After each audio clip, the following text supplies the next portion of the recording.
So let's get down to coding these APIs. First, let's code the API to get all the Tor packages.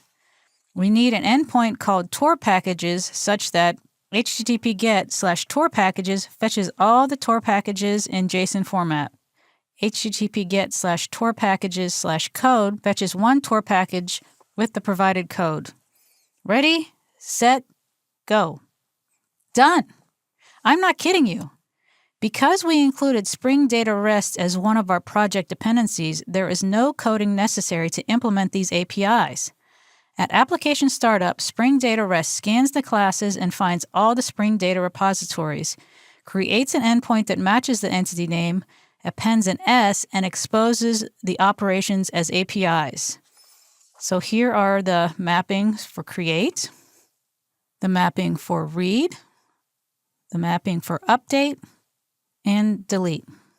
So let's try it out. Our Explorer California application is running, and I'm going to use Postman to exercise the APIs. So HTTP GET on localhost 8080, and it returns the list of all Tor packages, and it follows the HAL specification. We see that name is a string attribute, but instead of a code attribute, there is a links.self.href attribute.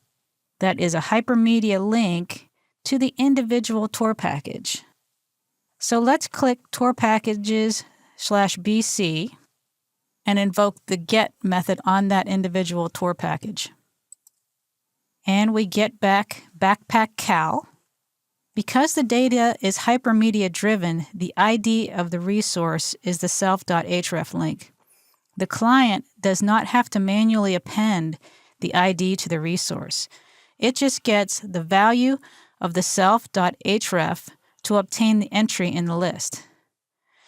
We are getting a taste of the beauty of hypermedia here. Most front-end developers prefer consuming hypermedia-driven APIs because it makes their code smaller, cleaner, and easier to maintain. Let's go through the create, read, update, and delete methods for the Tor package API. I'm going to create a brand new Tor package called Zany Cali. So I'm going to use post. And there's a raw data. It's JSON format. So here's my JSON package.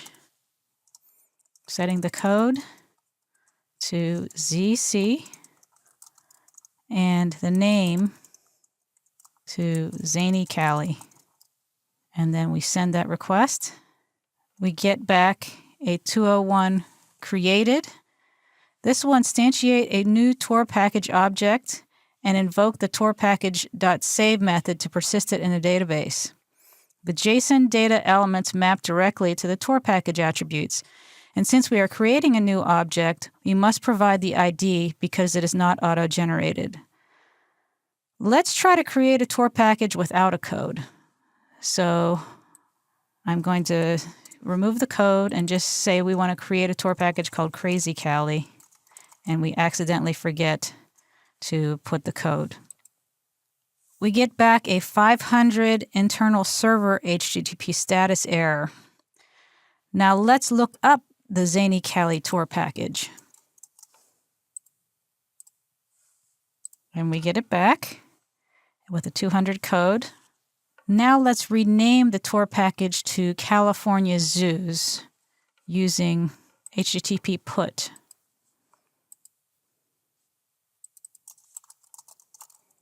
So the ID of ZC is on the URL, and the body has the name change for the put. And that works. And finally, let's delete the Tor package called HTTP delete method on ZC. This is not necessary, so we'll delete that body. Send that request. And this invokes the Tor package repository.delete method and returns a 204 no content response, which is good.